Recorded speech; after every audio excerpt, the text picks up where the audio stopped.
Here's Payne and Pendergast. Man, tired. I ain't gonna lie. That was a lot of running right there that I did, and I don't think I was gonna be able to go that next play. So I just, just told Sam I just needed a break right there. Okay, so that was Anthony Richardson, who came out for one play. Yeah. Joe Flacco came in on a 3rd and long in Texans territory, handed the off, ball off, so he right. settled for a field goal there. Yeah. He was tired. He was tired. He was out of breath. On the broadcast, they mentioned he'd been rubbing his wrist earlier. Maybe he tapped his head, and you're wondering, like, does he have a concussion like he got in NRG Stadium last year? No, he was simply tired. This is something that I don't think any generation of people listening to right now who have watched football or have played football at high school, college, or the NFL, I'm guessing that they've never seen a quarterback remove himself from a game because he was tired. Have you? No. Yeah. No. It doesn't. It is. And Tiki Barber on the broadcast, I had to go back and listen to how they handled it on the broadcast. And Tiki Barber, it sounded like he didn't quite know how to absorb that. My first thought was, well, clearly it can't be that. Right? Like they're just not telling the truth yet. There's got to be more to it. It'd be that. He confirmed it because the team had said, no, he was just tired. That's an uncomfortable. Look, dude, that's the leader of your team. Pat McAfee, this is where I know Colts fans, Pat McAfee, when Pat McAfee throatedly endorsing Anthony Richardson, he said, I had never seen an NFL QB tap out while still being healthy until watching Anthony Richardson. The QB is your franchise. The message it sends is loud and influential. We are dudes who tap out when we're tired. We're screwed. Yeah. Yeah. There's really only one position group on the field that it's part of the culture of just getting a blow is defensive line. Because the defensive line, you treat it like a hockey line almost. You're rotating guys in, and you'd rather have usually a backup with fresh legs is better than the starter who's gassed. Yeah. So it's no big deal. That's common. Quarterback is at the other end of the spectrum. You do not get taken out unless you've got some gadget. If you're a statue quarterback that has an athletic quarterback that can come in on short yardage or whatever, but you don't tap out because you're tired. I think defensive line, and I think if you're a skill guy who just busted a long play. Right, wide receivers too. Yeah, they do. Yeah, they running roll backs. In. Yeah. So I think those are the only ones those are the only ones I can never remember seeing do it. Real quick, because he did just by way of illustrating. He threw Foley Fatukasi off his back on that play. That was impressive. It was pretty damn impressive. Yeah, that was and then he ruined it. Yeah. It's like he painted the Mona Lisa and then took a dump on it. Right. By just leaving after. Wow, what a play. Okay, I got to leave now. Yeah. Okay. I'm tie-tie. Yeah.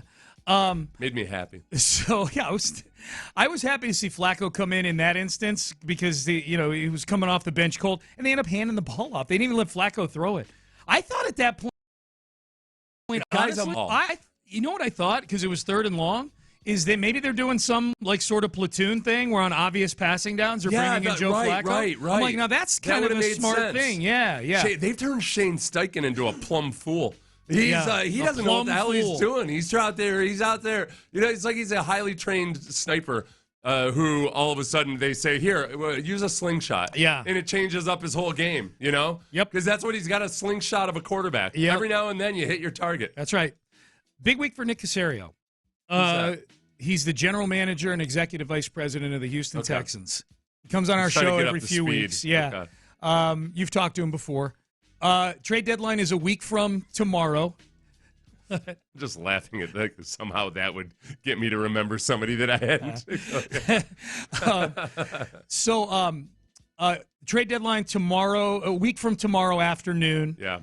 Not a trade, but Nick has made a pickup that's already paid some dividends. Devin White looked pretty good yesterday. He was on the field first, and then the first time I noticed him, they used him exactly how I think they thought they would use him early. They blitzed him, and Devin White is he's been inconsistent as a linebacker. People wonder, okay, what happened to him? Why isn't he this? Why isn't he that? He does a few things really, really well, and he shows up. Blitzing is one of them. He's just inconsistent when it comes to all the other linebacking stuff, making reads, taking angles, in coverage, but he's incredibly athletic. So I think that he's the perfect guy for D'Amico to bring in, use it in specific situations, and then build from there. So I'm excited about him. just for whatever it looks like for the rest of the season. I think they're going to use him in specific instances where he can do some good. Is Nick shopping for wide receivers if Stephon Diggs is done for the year? Is he in on this? You know what? It might be a window into exactly where Nico Collins is in his recovery. Okay. Yeah, that's true. He will not have been activated. Yeah, yet I mean, when the trade deadline rolls around. If Nico comes back, you've got Tank Dell, you've got Nico, you've got Xavier Hutchinson and John Mechie and Robert Woods, and that's still a really formidable wide receiving group, especially with this quarterback. Yeah, I'm almost wondering if especially if they trade for a wide receiver and they don't go after a guard. Yeah, guard. It's weird. We're trying to figure out notable in-season offensive line trades. Yeah. And they're few and far between. They are. Because it's hard to just plug and play an offensive lineman, but I feel like anybody would be better than what they've got right now. It doesn't have – Joel Bitonio's name got thrown around last week because the Browns are trading Amari Cooper, and they're going to be a seller probably, even though they won yesterday. They're probably going to sell off a few expensive pieces. It doesn't have to be Joel Bitonio.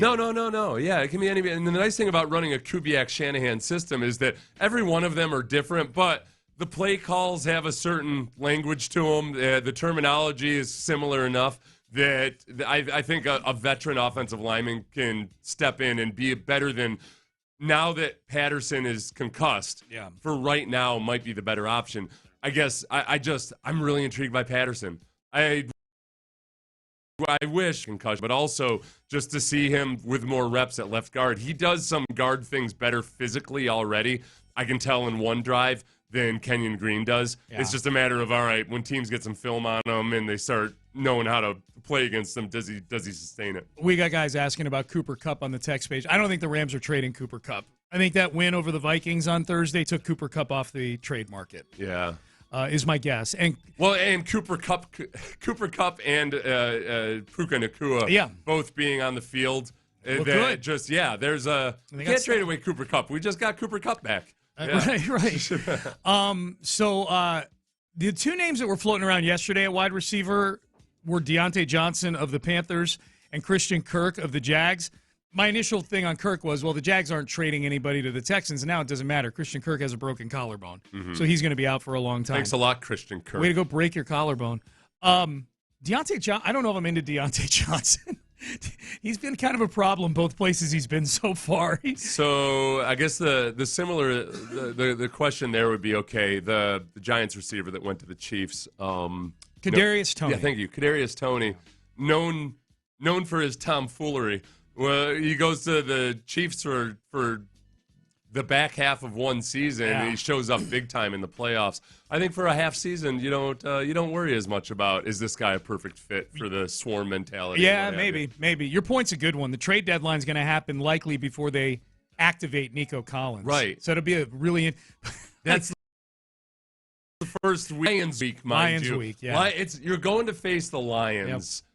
Yep. I don't know, depending on what they could get for some of these veteran wide receivers or guys that can be a headache every now and then. I don't know. Just having them on the field might be worth it. We'll see. Trade deadline will be a big topic the next 8 days for the Texans. But for now, they're 6-2, 2 games up in the division. Life is good in the standings right now, man. It is.